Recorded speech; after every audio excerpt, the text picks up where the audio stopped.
there's a relationship that needs some healing, if there's a truth that needs to be told, if there's a small thing that you can do to make 2026 a lighter year for you, a year that allows you to step more fully into this new year, I encourage you to have the courage to do that. Do it now.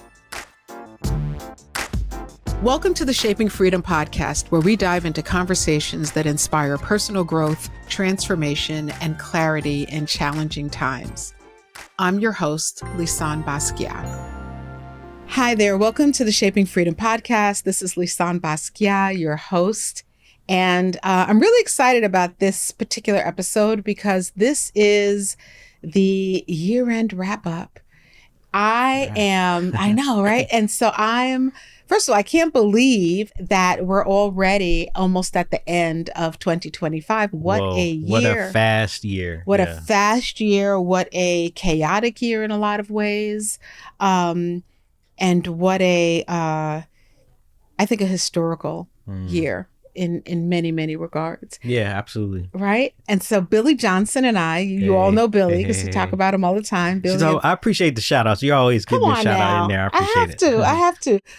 We've been working on, along with Straw Hat Media, Billy founded Media Repertoire, and we've been working on this podcast and building this podcast out. And it is so much better today. Wow. Right? Wow. Than it was a year ago. Yeah. So much better. And so I'm really excited about that and celebrating that.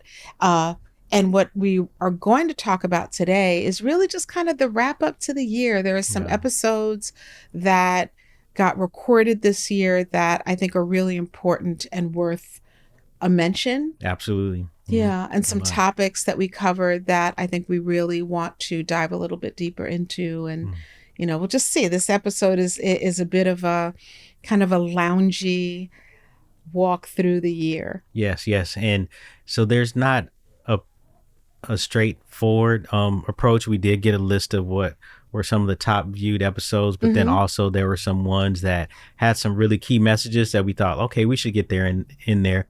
But I just want to applaud you for creating a platform like this to have these kind of conversations. And you just have a way of creating this. I love Shaping Freedom. This is a safe space, right? It's so people can come here, sit down and have these real conversations with you and just be really comfortable. And I love that, like just sitting, watching it go down. So just thank you, for creating this space for people, because in turn, the people who are listening, they receive the benefit of it. So I love it. So yeah, we're going to highlight some of that today. So thank you. I will receive that and I will say you're welcome. Okay, I will do that. Okay, I will do that. Please. So the first, as we said, we pulled out some clips from some episodes, and it's really just to kind of help to guide our conversation. Why don't we go ahead and get started on the first set of clips? You talk about the idea of citizen as an action. Verb. I verb nouns. Yes. What does that look like? My wife, Elizabeth, and I jointly developed this How to Citizen podcast. Basic premise being that citizen as noun was limiting. Citizen as verb is freeing and more invitational, and invites us to actively shape and participate our environments, our communities, our democracy. But that underneath that, it means four particular things in terms of the principles of it, and then what it looks like can follow from that. So the four principles of citizen as a verb are to show up, to participate, some version of assumed role beyond voter, participant, to understand power, to not have a feeling of fear around it or of zero sum around it. If somebody else has power, I can't. That's a very popular narrative, especially amongst those who are fighting for freedom. It's those powerful people over there crushing us powerless over here. That's right. You already lost. Which only leads to the same thing. Yeah. Like you're playing in the same game. Yeah. The same game with a different So it's not shirt just play the game and have, change the game. And to recognize power it ebbs and flows. It's a moving force, but one that doesn't increase or dissipate. It just it shifts, it moves. It's like energy. to commit to the collective and not just the individual. Mm-hmm. That is what number 3 of citizen as verb. And to invest in relationships with yourself, with others, and with this planet. Mm-hmm. It's to citizen. You belong to each other. Mm-hmm. Contemplating your own power in the decisions you make, as small as they be. Will I drink from this water bottle or that plastic one down on the floor beside me? That's a little teeny bit of power, and it rolls up to a big collective set of choices. To be aware of it is already an act of participation, of power itself, and of citizen as verb. So we are kind of randomly picking which one to start with. That one was the perfect opening, I think. Wow. To this episode and to this conversation, because it is, I think that has been the theme for this year within this country, whether we're consciously aware of it or not. I believe this year, 2025, has been all about how are you going to citizen? Yes. And I thought it was fitting because while he was explaining what his podcast is about, like I was thinking, no, these are all things that we all need, right? Like these are good principles for all of us to use. So I thought it was fitting. Yeah, that was amazing. So that's kind of like the kickoff to what we're going to talk about. Some of the other clips that we're kind of randomly playing are about the ways that we process and work with the ways that we're showing up within our families and within our family legacy and how we're contributing to that. We're also going to talk a bit about like some of the emotions that we have that are hard to navigate on a day-to-day basis. And some of our guests have said a word about that I think that, is worth really hearing again. And so that's really what this whole conversation is going to be about. So let's, we'll just kind of run through a few of them and we'll see where we go from there. Okay. So let's do that. I can't ignore my emotions. Yeah. I can't ignore the vulnerability because I still feel and I feel deeply, right? And I won't be ashamed of that, although some have over the years have definitely shamed me for feeling deeply, right? You need to suck it up. You wear your heart on your sleeve. Yes. It's not a matter of wearing your heart on your sleeve. It's a matter of being connected to your emotions. Yeah. Right? And I'm not denying them. Yeah. Because what happens is when you try to control your emotions and you suppress them, you end up having health issues later. You end up having other problems later. Thank you. It may transform into anger later or something worse. Yes. And so let's avoid that, right? Let's not have those issues. Let's deal with our emotions. And if they're attached to trauma or anything else, let's deal with that too. Because what happens is that all of that will probably be projected onto someone else. It may show up in your friendships or your relationships for that matter. So deal with them. Yeah, it will show up. For sure. It's like my baggage will be talking with your baggage. My baggage is arguing with your baggage. And we're not even in the room. Yes, that part. Yeah. That part. Yeah, I loved that conversation with Danita Austin. And she, and I also kind of, again, serendipitously am enjoying the flow of this. Yeah. Because thinking about how to be a citizen and then following that up with the incredible job that we've all had to do in managing our emotions this year and regulating our emotions and our nervous system.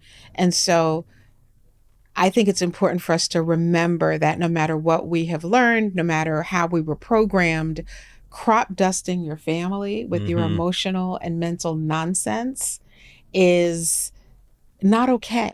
Right. Yeah. It happens sometimes in families, right? I mean, you have a hard day. Sometimes it happens, but that being the norm is not, there are better ways. Yes. And I would definitely encourage everyone to see the entire interview with Danita. Yeah. Because I remember she said that when she sees friends, she'll ask, how's your heart doing? Yeah. And I had never heard that before. And I think it speaks to that same issue, in terms of communicating with our circle. But I thought that was a good perspective. So make sure you check out the whole episode. Absolutely. And make sure you check on your friends. Make sure you check on your friends. Don't assume that because they're smiling or because they haven't spoken out about what's happening inside, don't assume that they're doing okay. I think that that's part of more effective communication also. It's like, I'm going to ask you how you're doing. Yes, yeah. And maybe you're going to say, I'm give fine. a real answer. Yeah. And give a real answer when you're presented with that question.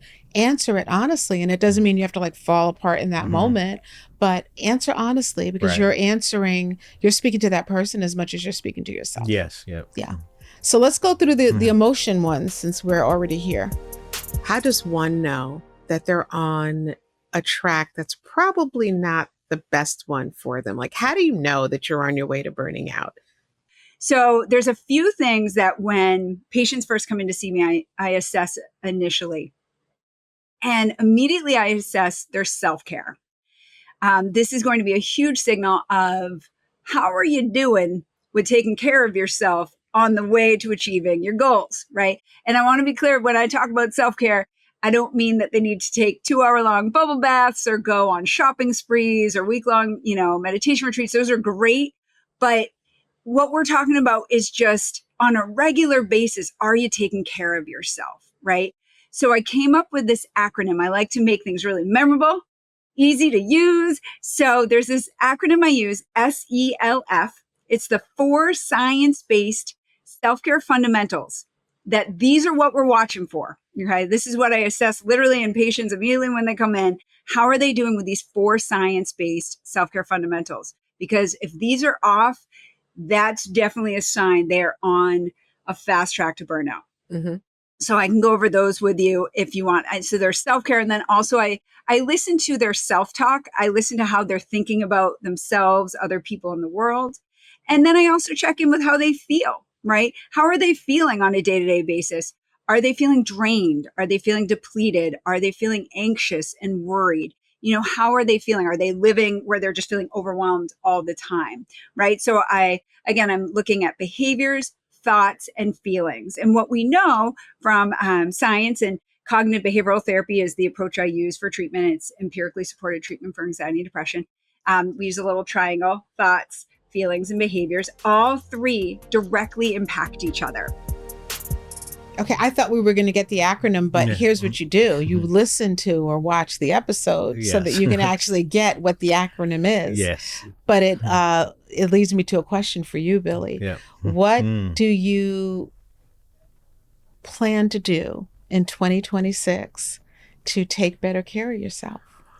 Oh, wow. Well, some of it I've already started, and I've been more intentionally shutting down on the weekends. Unless I absolutely have to do something, I've been getting more rest and just not beating myself up over that. That's and wonderful. So that's good. And also, I know it's cliche, but exercise. Like, I need to get out and do a walk or something, just be really intentional about that. So, me too, for both of those things. Yeah. For me in 2026, I really want to get back to my workout routine. Yeah. I have fallen off of it. Really had one.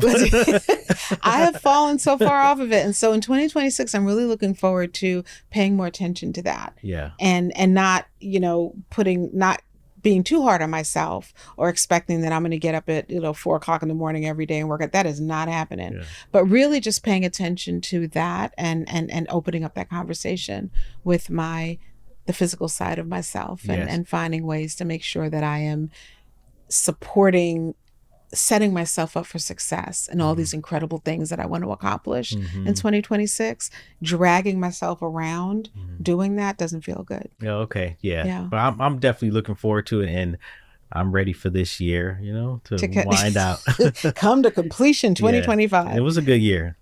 It has been an amazing year, challenging, but I think for me it's been an opportunity for me to test myself, to challenge myself to how am I going to navigate this, the set of circumstances that have come present this year. But I would say it's been amazing watching you, being right there and just seeing how you've handled all these things that have happened this year. It opened up with Lisane Basquiat Day, and you walked in New York Fashion Week and all these things. And it's just, it's amazing. Congratulations. Yeah, it's been a lot of fun. It's been a lot of fun. I was saying the other day, my goodness, I've been so busy. And then I was thinking about it and I thought, maybe I'll do a reel about this or something. But I was like, I've been so busy. And then I thought, doing some really incredible stuff. Yes, right. Right? I've been really busy, and I have had the opportunity to be in incredible rooms and witness beautiful creativity this year. It's been a fun year. It's been a really you deserve good year. it. Thank you. Yeah. Thank you. Okay, let's keep it going.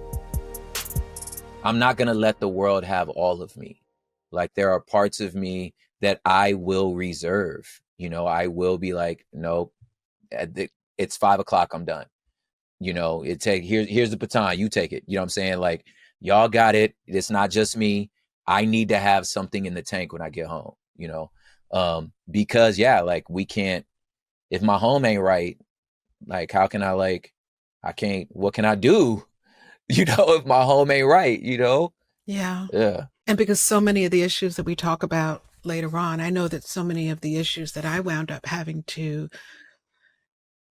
deprogram or heal from were not because my parents didn't love me. My parents loved me. I know that for a fact. And I know I'm blessed for that. But so many of those issues were because I had people around me who were burnt out. Yeah.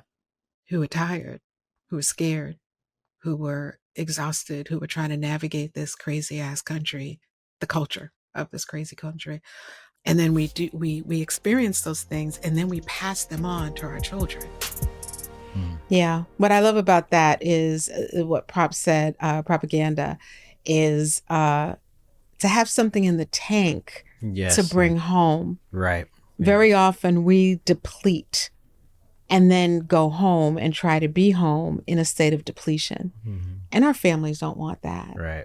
Yeah. You know, and I don't like it even for, you know, I live alone. I don't like it even for myself, you know, when I go home and it's just like, I have nothing left, nothing at all. Well, yeah, whatever you're going home to, it is something that's significant and represents something to you. So it could, whatever it is you want to do, you should be able to go home and have the energy to do so, right? That's right. Not just walk in and feel like I just need to crash.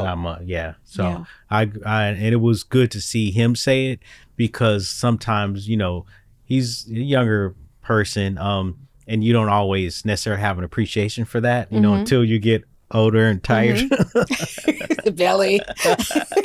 So I appreciate that. I received it. I was like, well, thanks for saying that, Prop. That felt good. That felt good. And I know that we're coming to a point where you have to step away for another engagement. Is there anything before you step away? And then we'll continue, guys. We just have, you know, a few more. And again, this is really about kind of wrapping up this year. And I want to do that with you all.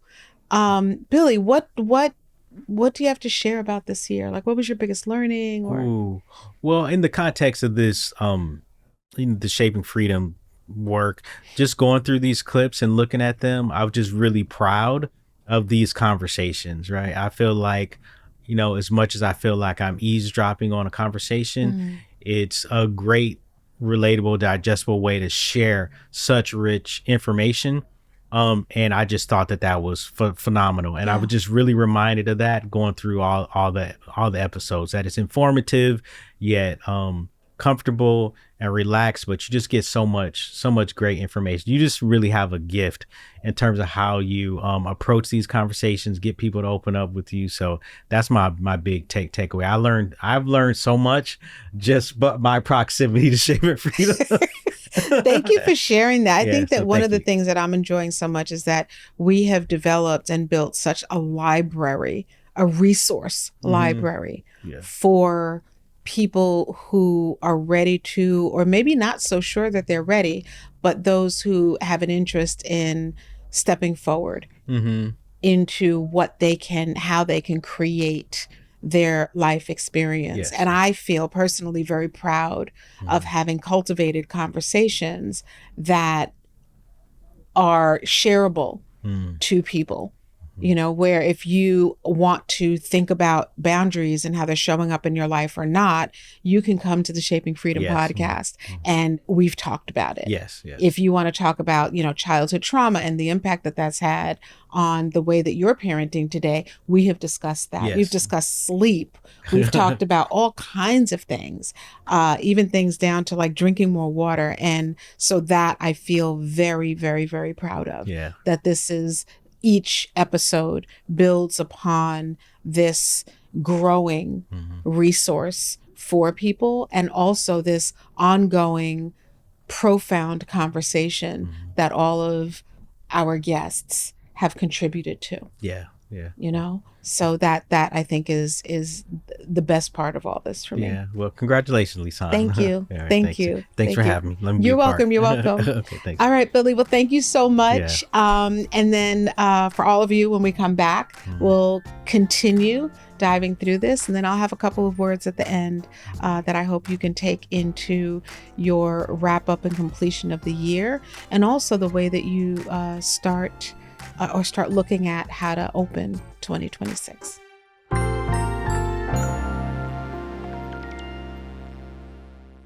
All right, can we talk a moment about setting the vibe? If you're anything like me, your space needs to feel good in order for you to feel good. And that's why I created the Shaping Freedom line of candles. It's not just about ambiance, but really about how you align yourself internally. These are more than just candles. They shift your energy. Whether you're journaling, meditating, working out, or just taking a moment for yourself, these scents are curated to ground you, lift you up, and bring you back home to yourself. They also have an 80-hour burn time and scents that are designed to evoke feelings of alignment and internal congruency. And we can all use that. Go to shop.shapingfreedom.com and check them out. Find the one that speaks to your spirit, or buy all 4, and let them burn with intention.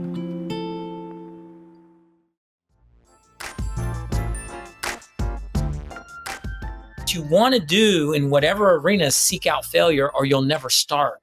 You'll never take risk. And taking risk is such a big part of living.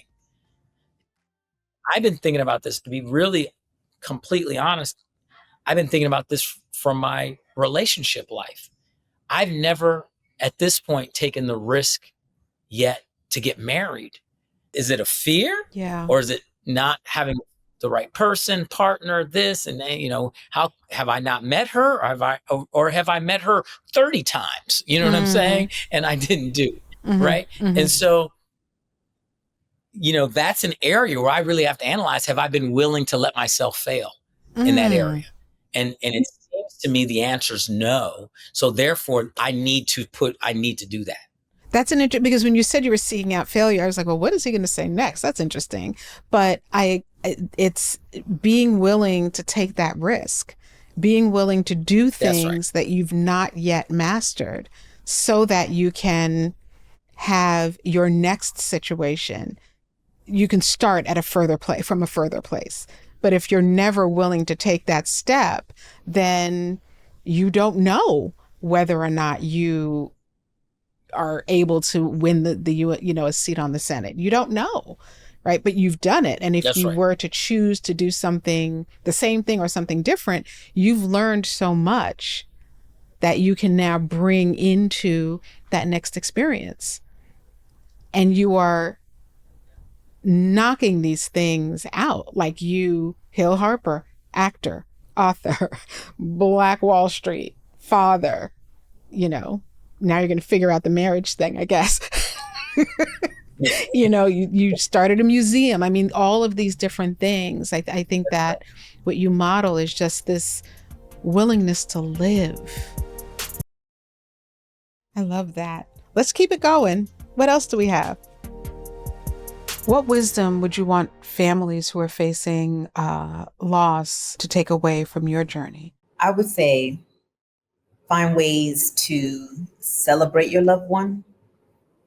When Miles, when he went home to the Lord or transitioned, it was July 2008. And by the end of that year, January 11th, 2009, we were celebrating his birthday. That's how we found and engaged our friends to come celebrate with him. Oh.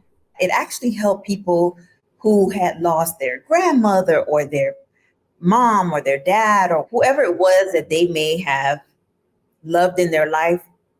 They didn't know how to celebrate their loved one. And when they came to our celebration and they saw how we were still lifting Miles up even though we had just months before not been with him. That day brought, I think, a renewed light in people. And they were like, wow, I can celebrate my loved one too. Like, it didn't have to be all sad. And, you know, the grieving process is always going to be there, like music in the background. That's grief to me. It's always there. It's always going to be there. And then there are moments when I can tell you the story about Miles and our journey with him and smile and be great. And then the next time I tell that story to another person, I'm in tears, because that's how grief works. You're going to be emotional about it. And some days it's just up front and loud. And then there's some days where it's just in the background, low, playing, but it's always there. This conversation was a really challenging one for me to have in many ways, and also very healing.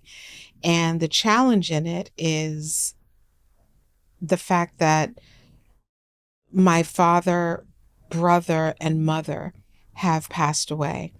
And my conversation with the McGowans gave me the opportunity to feel into that, and to also to bear witness to another family going through loss, and also to connect to the experience that we both shared, even though there are different members of the family. And so I think especially now toward the end of the year, when I'm recording, at the time that I'm recording this particular episode, I encourage you to, where you can, and if it's possible, to allow in those conversations about grief. And I invite you to do that, because sometimes what we run away from just runs faster toward us. And so sometimes that grief is going to be there, whether we talk about it or not. And maybe at the start, it is really difficult and feels almost insurmountable a topic to talk about. But over time, the more you do it, the more you allow yourself to move through the stages of grief. The more you allow yourself to move through and process your loss, your grief, your experience, and you're able to expand into different areas of processing and remembering and connecting to the person or persons that have moved on. And so that conversation was a profound one. I felt that conversation deeply. It really evoked feelings, my own feelings of grief and loss, and what it means to lead your family through grief and loss while also processing it themselves. So I'm very grateful to that family and to the McGowans for sharing their story with us. So my mom and I loved to drink, and it would be this thing, like we would go out, and the drinking helped us be honest with one another. It helped us have a good time, but then that would come, all of the emotion would just kind of bubble up, and we would have these just, knockout arguments that would set us back a month. We do all this work thinking we're getting closer and we're doing great. And we would just, oh my gosh, the one that I'm thinking about the most, I only said I hate you to my mom one time. I think I thought it. I'm sure I thought it, but it never came out of my mouth except one night in Miami. And we go out, and my mom just didn't have any boundaries. My mom had no, we talk boundaries a lot now. We weren't talking about that 10 years ago, but, we were talking all the boundaries. But by today's definition, my mom had no boundaries, and she just did what she wanted, and that's how she lived life. So we're in Miami. I'm there for a work trip. She decides to tag along, and I'm like, okay, but you have got to behave. I am here for work. Can you imagine having to tell your mom that? Like, you have got to behave. I love that. I Do love not that. embarrass me. I was like, I'm in the rental car and I'm giving her all of these disclaimers. I'm like, listen, I've got to do this. I've got to do this.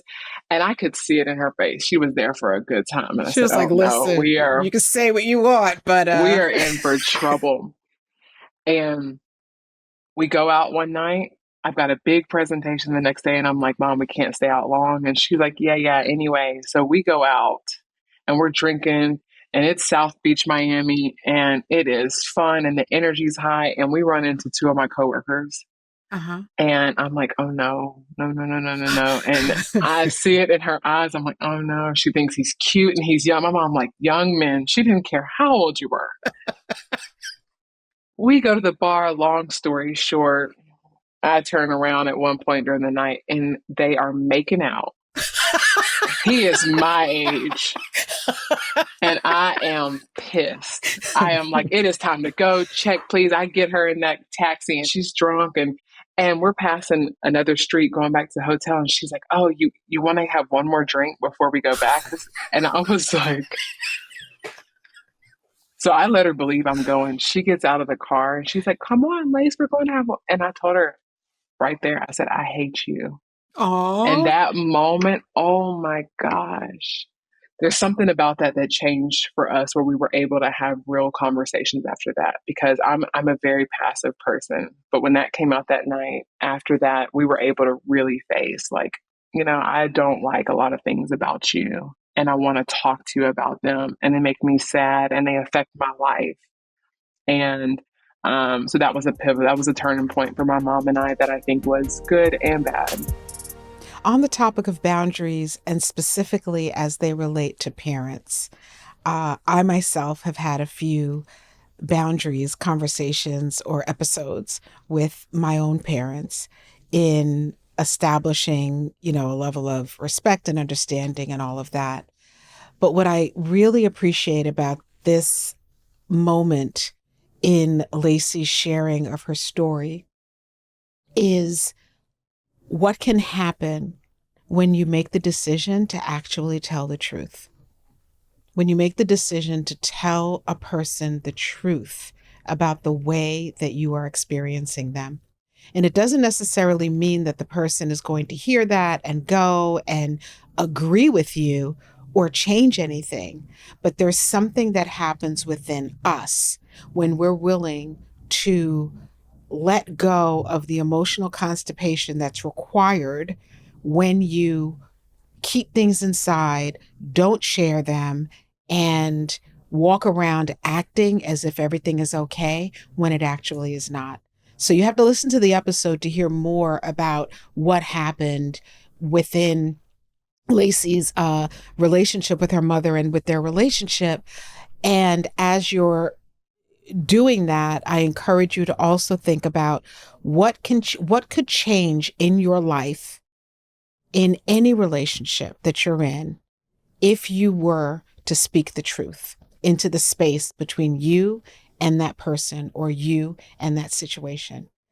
So I think the next clip is a conversation that I wanted to have so badly with this gentleman who is an artist, a world-renowned artist who decided to, in the process of processing his own life, his own relationship with his father and within his family, he decided to make a film that started off at this pivotal moment in his relationship with his father. The name of the artist is Titus Kaphar, and the name of the film is Exhibiting Forgiveness. So we're going to play a clip from that conversation with Titus here now. You're really curating the way that we see you and allowing us in. And I find that incredibly brave and unique and inspiring. I appreciate that. When you say that, I become very aware that my reason for operating that way is because of my sons. I recognize that how I live my life in the world and in the home is a model for them. And I want them to be able to be whole. I want them to be able to access and engage the entire spectrum of their emotion. I don't want them to be blocked off from one side, or I don't want them to feel like I can only deal in the space of anger. I can only deal in the space of pain. I can only deal in the space of fear. I want them to be able to deal in the space of joy. And so I am very much thinking about the way that I exist in the world as a whole person. Yeah. So, more of what I said a few minutes ago, and that is that this is what this work is all about. It's about not just talking about the generational cycles, not just claiming or talking about professing how you've experienced your life and label and calling out your childhood trauma or the things that happened or the behavioral patterns that you were at the effect of, but taking that experience and using that as a roadmap for where you can do the work within yourself to assure that whatever those things are stopped at the person before you. Because we sometimes talk about ancestors, but we talk about them as if it's like the people from 200 years ago. No, your ancestors are the people who are right before you, and you will be an ancestor one day. So my invitation to you as you wrap up this year and as you get yourself ready for next year is to consider how you can start to focus on doing the work that you know needs to be done in order to eradicate a behavioral pattern or a cycle of behavior within your family that you know does not work. That's what this work is about. It's about contributing in a more positive way to your family legacy, to be that ancestor, the ancestor who decides, no, we're not doing this anymore. We're not going to slam an entire gender of people. We're not going to be people who do fill in the blanks. So that's what I really loved and appreciated about Titus Kafar's movie, was the fact that it really spoke very pointedly to the areas where we can learn how to forgive in the ways that we choose to, and also where we can start to address our lives so that we can show up as better parents, more effective parents. I'm a big believer in not only speaking things into existence, but also, the word says faith without works is dead. And so I think a lot of times, especially now, especially on social media, you hear a lot about like manifestation. And a lot of people think it's just like saying the thing or putting it on the vision board. And the unlock to me is like the action that you put behind it. And it almost has to be, not almost, it has to be action that you're moving towards this thing as if you know it's going to happen, even though you don't have any guarantee that it's going to happen. I think that's where the faith comes in, is you can't actually see it tangibly yet in front of you, but you're working towards it as if it's there and it exists. And I think that's the missing piece that a lot of people, I feel like, miss, is that action that you're putting behind it. That's what shows how much you really believe in this thing that you're saying, that you're putting out there. And so I think maybe my mother and my grandmother instilled that in me early about the power of our words and our thoughts.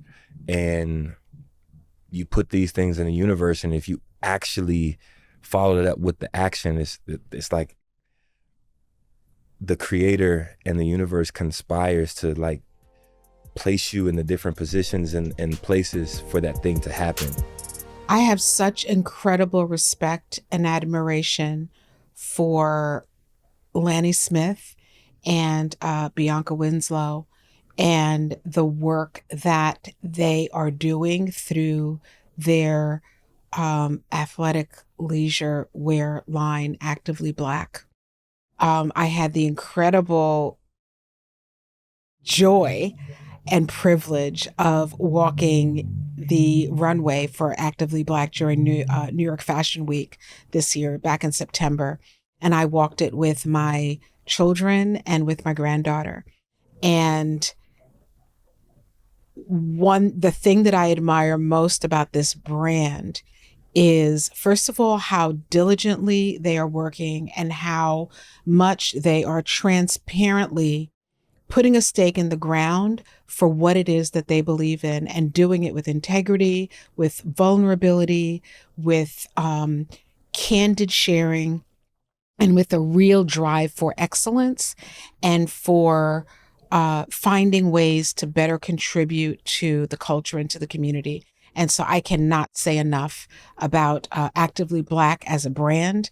I cannot say enough about the importance of having the faith, but then putting the action behind that faith so that you get to experience the full the fruit of your labor. So I'll take this moment to publicly thank Lanny Smith for allowing my family to walk on that runway. It was profound. It was a beautiful, beautiful moment for my family, and also for showing up in the world as someone that I think about, or a brand that I think about as I'm navigating Shaping Freedom.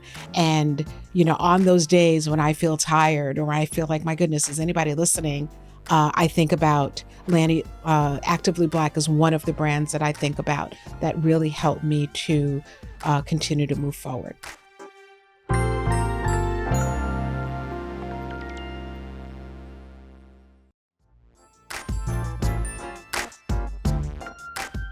And so how do you help a person to connect to and reconnect to the story of their life, or to the thing that they're expressing, whether it's an executive who's in a leadership role, a stage performer, or a housewife, someone who's at home?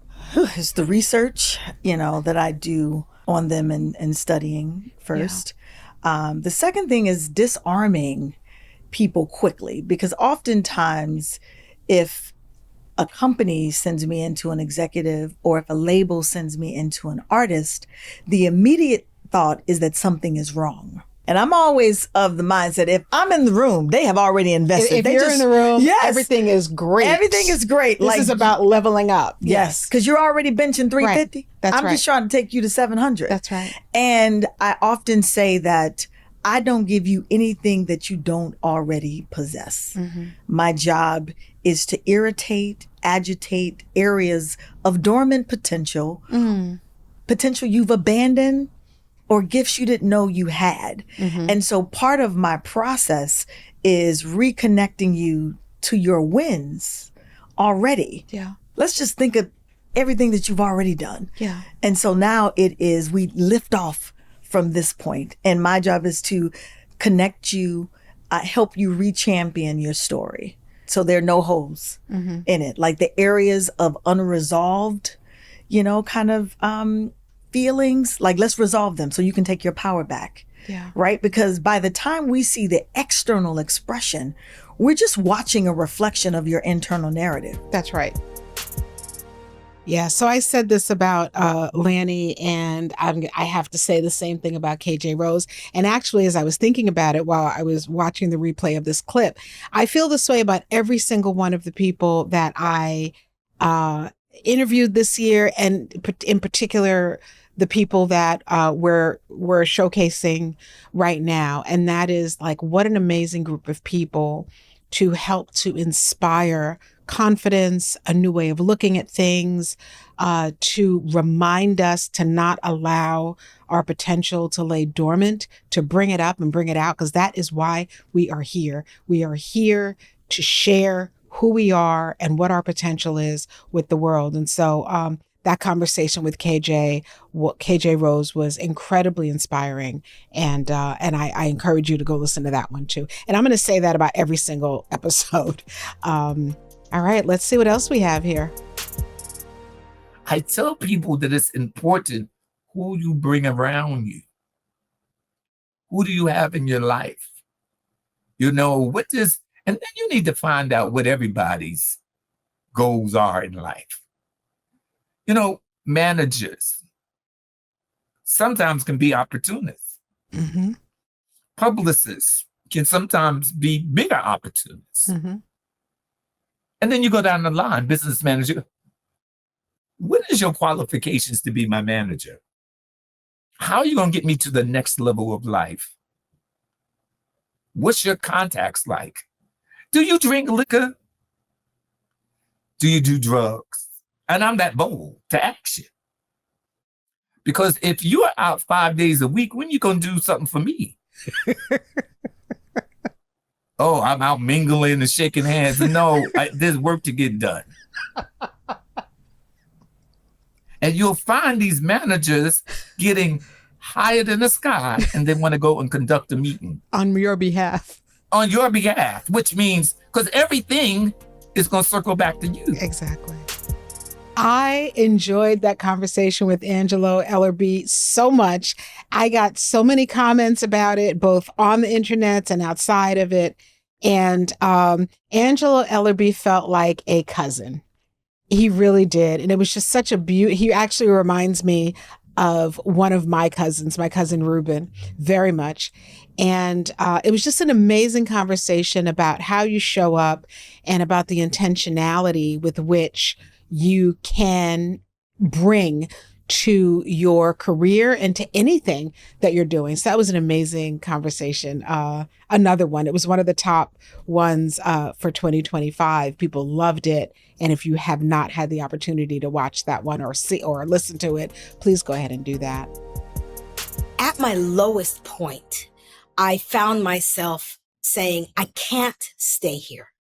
I can't stay here. I've got to figure out how to pull myself out of this. Now, what I knew instinctively is I couldn't change anyone else. I couldn't make the agents see my value. I couldn't do anything to make anything else happen. I couldn't book myself on a TV show. I couldn't do any of those things, but I needed something to change. Yeah. Right around that time, as it is when the student is ready, the teacher will appear. I started to find these books about the power of thought. These books and these teachings and these teachers that were saying the outside world doesn't have to change for you to change.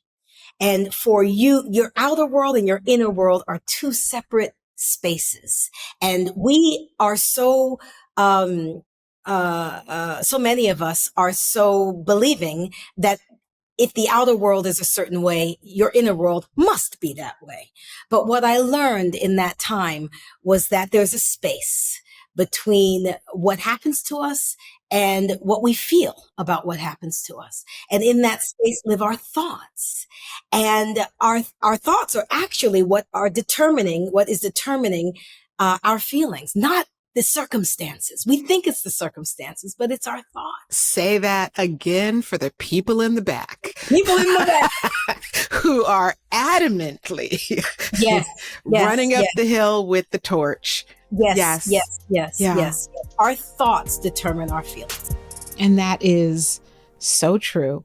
And it's one of the things that I really dive into in the work that we do through Shaping Freedom, specifically around communication.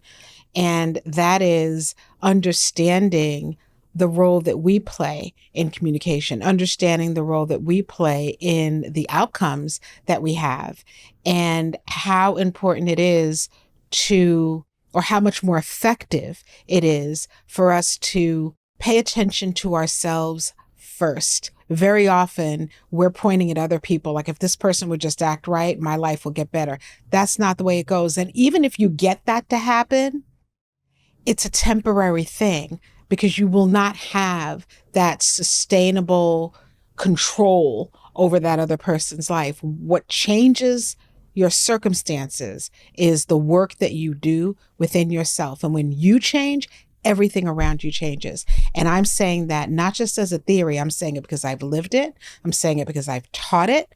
And I'm saying it because I know that that is the kind of thing that changes your life and the life of everyone with whom you interact. So I loved that conversation with Rhonda Ross, wonderful performer, beautiful energy. We had such a great conversation. And again, it was like one of the top ones for 25. So go back there and listen to that one as well. Maybe not go back there. Find the episode, listen to the episode. You can't tell me who I am. That's right. Because I know. That's right. Because I know. And I'm not guessing about it. I know. And if I know who I am, then your words, your agendas, your surviving self, your need to manipulate me for whatever, your need to keep your world in a way that makes you feel safe or whatever, I see it. Right. I'm not going to take you personally. Right. But I'm not going to make you the center of my being. That is, if a listeners, if you get nothing else out of this entire conversation, it is that. Yeah. Fill yourself up. Fill yourself up. Fill yourself up. With your self. Be selfish. That's a radical be selfish. And selfish could be, I'm going to pay attention to myself. That's a positive thing. Yes. It's only negative when we lose sight of our assignment, which is to understand who we are. Yes. I think the mic was dropped there with what Tina Lifford said. As soon as she walked into the room, and I knew that was going to be a powerful conversation, and that we were going to unravel and unpack some things that would be of incredible benefit to other people. So thank you to Tina Lifford also. She is an author and an actor, and a great conversation. Listen to that one as well. So those were there were so many, and just to be transparent, we had to wade through so many clips because I wanted to throw them all in. Right. But that doesn't help anybody. So I encourage you again. I thank you all so much, to those of you who walk up to me or who send me comments or things saying, I'm listening to your episodes. Thank you so much for doing that. It isn't easy to create a new thing. It can be simple, but it's not easy because it requires incredible work, incredible diligence and consistency. And what I'm very proud of over this course of this past year is that I have been able to be consistent with this podcast and with the work that we as a team have been doing with Shaping Freedom. As you close out your year, here are the things, some questions that you can ask yourself to help you to kind of see where you are. One is, what has been a consistent pattern that I know I need to change? That's a question to ask yourself, because a lot of times the things that bug us the most are the things that we allow to continue to run rampant in our lives unchecked. So if there is something in your life, if there's a relationship that needs some healing, if there's a truth that needs to be told, if there's a small thing that you can do to make 2026 a lighter year for you, a year that allows you to step more fully into this new year, I encourage you to have the courage to do that. Do it now. Time is passing. I started off this episode talking about how quickly this year has passed and how, I can't believe that we're here already at the end of 2025. It seems like it just started. And one of the things that I'm doing as I close out the year is really going back over the course of the year. That's my practice. It's to say, okay, what was this year about? How did I start this year? What was going on?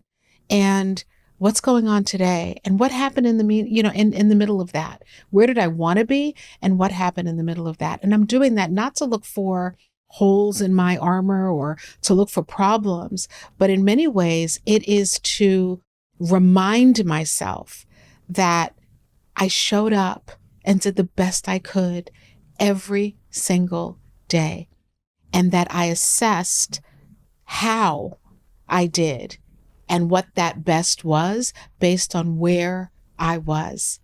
And so sometimes we can be so hard on ourselves, and sometimes we imagine that we were supposed to, and I'm putting that up in air quotes for those of you who aren't looking at the video. We believe that we're supposed to be at a certain place. Congratulations on having lived this year. Congratulations for all the wonderful things that you've done. Congratulations for all the times that you showed up for other people and the times that you have shown up for yourself. And bravo for that. If it's sitting down and celebrating by having a really nice journal entry about what this year was about, writing a letter to yourself, do that. If it's sitting in front of a mirror and talking to yourself and giving yourself that smile and saying, girl or guy or whatever, we did this thing, do that. Do something to create space to process and bring this year to completion. And then after you've brought it to completion, start thinking about what you want to be able to say to yourself at the end of 2026, and then go for it. Go for it. If you need help, if you need support, if communication isn't your thing, if you find that you are in the same patterns, winding up in the same place over and over again, get some help, get some support, learn how to be a more effective and authentic communicator. Do it with Shaping Freedom or do it somewhere else, but just do it. Because when you change yourself and you change your life and you work through and address and confront the things that are standing in your way that live and reside within you, you open up a door to a part of your life and a part of yourself that you cannot connect to until you get those things out of the way. So I wish you incredible joy, definitely some relaxation, warmth, connection, community, and love as you close out 2025. My wish for you is that 2026 will be the best year ever so far. With love and peace, happy holidays. This is Lisane Basquiat. And until we meet again, love and peace.